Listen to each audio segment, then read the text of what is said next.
control in all the factors, at the perception level, at the mind level, that also comes in this one as well. Yeah. So when I read this, it reminded me of that, what we had done earlier, in one. Yeah, and that's exactly how it's all connected. Yeah. That all those three things together will be, you can call it brahmacharya too. Yes. Right? Right. Yeah, yeah. So now the connection is happening, because sometimes I think what has happened is people have taken these words for such strict meanings that's not what Krishna Bhagwan was intending in there. Right. You know? But, initially we do, I have done so many times, I still do it, limited. But then you have to expand. When you tell us, okay, expand that meaning, Krishna doesn't mean just like that. Exactly. And even in meditation, because it sounds very contradictory that you're trying to concentrate but expand at the same time. Think about it. Yeah, true. Yeah, you're bringing from the worldly stuff here, but then you're thinking of Brahman, which is like all pervading. Yeah. So think of yourself first. They said that you look inside and then think of the whole. Right. Set. So contradiction is part of Vedanta, but in a very intelligent way, you have to accept this. Yeah. This way, think of the Atman is Brahman. Then you come to the point, what resides in me is all out. And that what, once you think of that little, first of all, how can it be in me? Right. And that's why I think that Nikhilanandji gave a very good tip about, first you may have to think of Brahman, but as we move ahead in Bhagavad Gita, be aware of Brahman is a better thing. Because you can't think of Brahman, it's so difficult. How can you think of something all pervading? But the more you realize that, everything is expression of that, then you can learn to be aware of it. And that awareness, if you take it in the waking state also, like waking state meaning worldly affairs that we do and all, That's why once person start doing that, then we say that person is meditation 24/7. Because he never forgets the Brahman. You really cannot objectify, but you can, through the objects, you can perceive Yes. it, but Yeah. you cannot objectify the Brahman. So in the end, it just awareness remains. That's it, right? Right? Awareness remains. And the best example is, I learned from example a lot. It's like an actor who's acting so many different roles, but he never forgets who he really is. Yeah. Once he remembers, then only he can do the proper acting. Right. Yes. So. Yeah.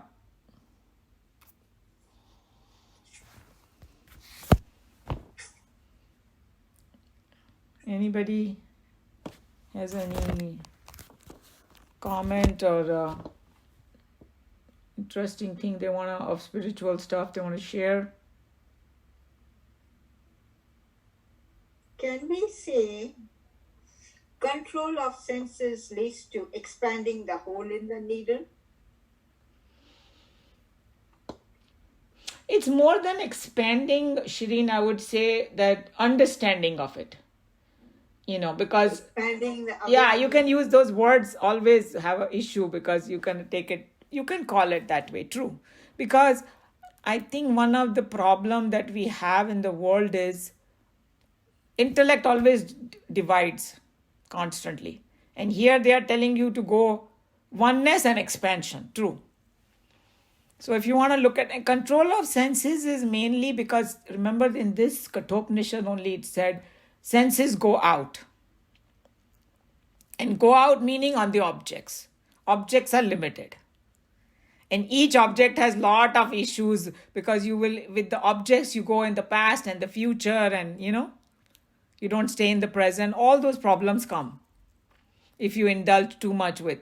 So control of senses, you can say that. The control of senses will help you to expand. Because there is no limit in the outside world, right? And inside, if within the body, I think it's an abuse if you overeat. You are trying to make it your Brahma, there's no space for Brahma to expand. Very interesting. You said that it's going to come in one of the verses. I don't know which chapter it is. When Bhagwan says that जब तुम लोग अपने शरीर और मन को बहुत कष्ट देते हो ना, like some people do this crazy sadhana, they will pierce something through their body. God knows kya. In India, there are all kind of namunas are there. He's saying actually you are hurting the God within you. And what you are saying is 100% true. And that's why they say that eat it like a yagna. That's what we already did that actually in chapter 4. Brahma Pranam Brahma Vihi. That consider the food as though you are putting, जैसे हवन में सामग्री डालते हैं ना, स्वाहा करके, तो हमारी जठरा अग्नि में हम फूड डाल रहे हैं, which is Brahman. Whatever we have to give respect to the food. Yes. So the Agni is also Bhagwan. The food is also Bhagwan. So Everything Brahman. So you are fighting. If you are fighting with anything, you're fighting with Brahman. True. There you go. So food also they will say, once you know that you कोई आहुति कोई कभी भी कोई अशुद्ध चीजों की आहुति नहीं देता है, right? They're not going to throw alcohol in there or some meat in there and all that. So if you're looking at this as a havan kunda in your stomach, you're going to give it good food, sattvic food, and with lot of love and care and acquired by the right means, and so many things fall into it. So what your point is a very good one. All that is in body is to look after it. It is our duty to look after it, because it is a vehicle to reaching Brahman. It's like our car. If we don't take good care of it, we can never reach where we want to. But if you think that car is only the means, like somebody was saying, hey, you take your car, you buy a nice expensive car and just keep it in the garage and uski aarti utarte raho sara time aur us pe cover chada do. That is also wrong. Right? So when you overindulge in body, pampering it, but not doing anything with it, again problem. When you don't take care of it, again problems, right? Think about it. Exactly what Krishna Kanda. Keep it moderate. Just like a car. You keep it clean, you give it proper gas, you take it for maintenance, but then use it for what the purpose is, to go somewhere. So body is the same way. You feed it the correct food and also it stays healthy so that you can meditate, so that you can reach Brahman. It's all connected. Yes. So body and mind both are our vehicles. Sorry. Body, mind and soul.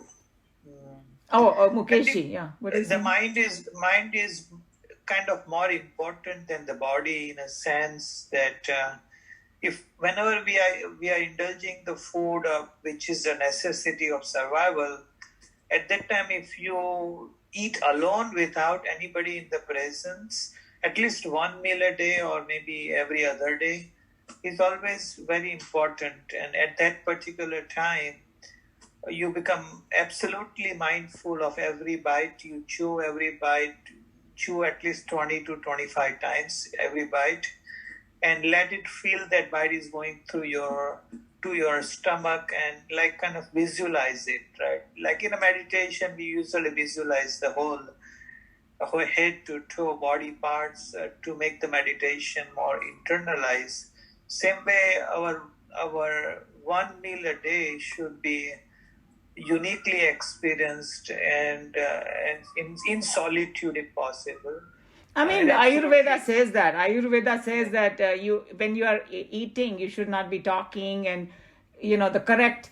When the Ayurvedic people told me, I was how much science was there. He's saying the best way to eat is somebody else serving you. We may not have that luxury in America, but somebody else. So you're just sitting like what you're saying, Mukeshji, and you're concentrating on the food,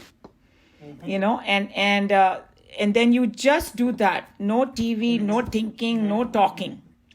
And the food has to come from sattvic means. And who is feeding you?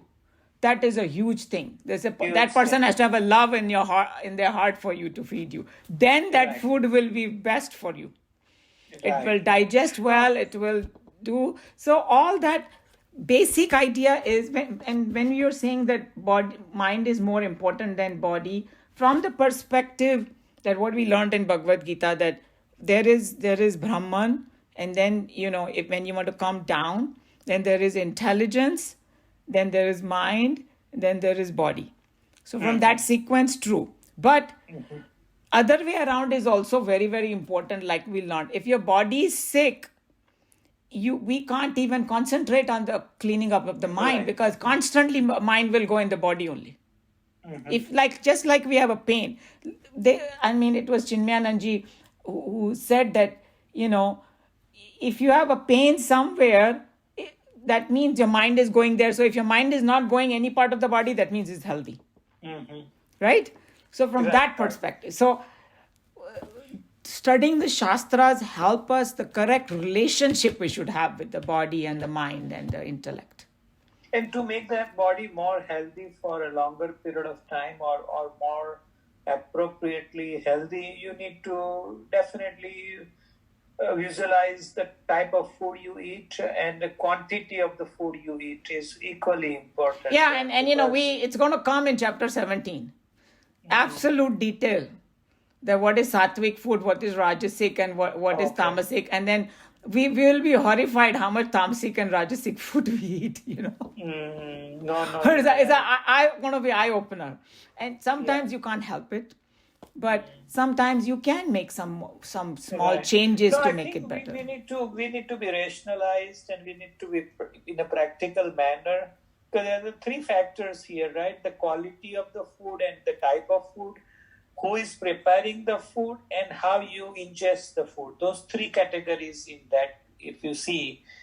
And then sometimes you try to reduce the quality of the food, but it's not in your hand all the time, Who is preparing the food?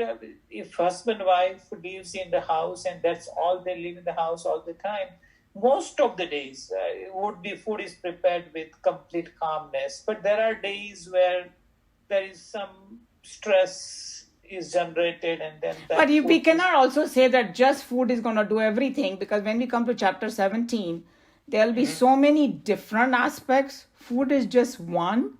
But overall, it's going to tell you that if you want to progress in spirituality, you have to lead a sattvic life. And that sattvic life, food is one part of it. So you cannot be obsessive over it too. Because somebody can be giving too much importance to food and is not giving the other importance to other four senses what they are indulging in. See what I'm saying? Yes. So like you cannot say, oh, I'm a very sattvic person if I eat a sattvic food. No, there are other aspects of a thing. You got to make it sattvic. That's why it is so important to not get caught up into just one aspect of life. And that's what I see a lot of times in India. When people take these vratas and all that, they forget the final goal, and they're obsessing. And like they were saying, the Swami was saying, some people say, oh, I have to get up at 4:00 and I have to do meditate. And the person is saying Om and all so loudly, pure ghar ko utha raha hai wo. See what I'm saying? So people take things like so crazy that's not what they're talking about. So one of the things of Bhagavad Gita is that we have to literally go through all chapters and then read it one more time. See what I'm saying? Because when it comes to food, unless we read chapter 17, we won't even know all the details. That what is Rajasic, Tamasic and Sattvic food. So, and there also it is in a subtle language. And we need like Swami's commentaries to expand it, what they actually meant. Because Krishna Bhagavan didn't have much time at the battlefield. So he gave like a power pill to Arjuna. And that power pill has to be opened up now. So by all this. And sometimes there's a danger that if we start opening up ourselves, we might not come with the right conclusions. So it's so important to keep within those boundaries of what these Swamis are telling us, and then we will get the correct import of it. Same thing that Angushta Matra. If somebody just reads it, will say that, the Shastras are saying that it is the size of the thumb. Usko dhondo, chalo abhi baith ke dhondo usko, kahan hai wo thumb. There are people who do that.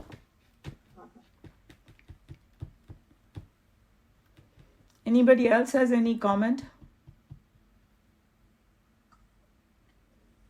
Open for everybody.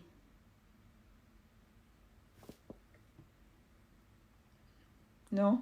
Okay. Mukeshi, you have anything more to say?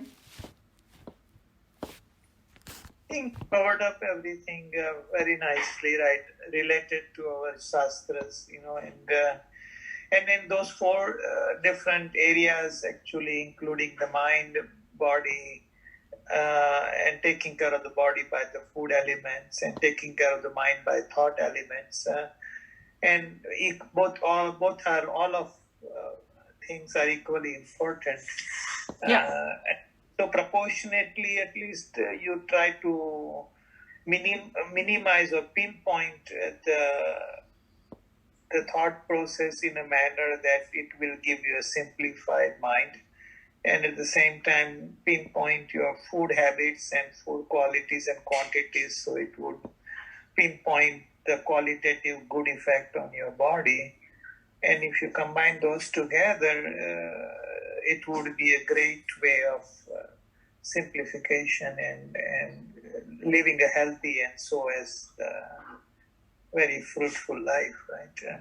Yeah, it will keep coming. It will more and more verses, and even for mind ke liye to abhi bahut kuch baki hai, because there will be like 35 qualities that you want us in chapter 12 Bhakti Yoga mein, and then the other 20 qualities are going to come in 13, and it's going to keep coming. And when we go through that, we say, wow, I have a lot of work to do.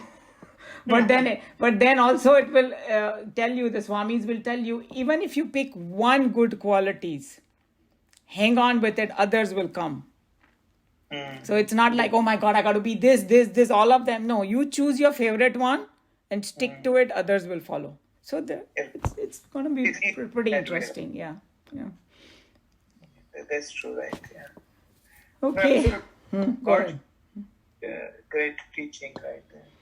Thank you. Yeah. Any other person has anything to say? Okay. If not, then we can. Shireen, you have anything to say? No. Okay. All right. So, Hari Om, everyone. We'll see you next time.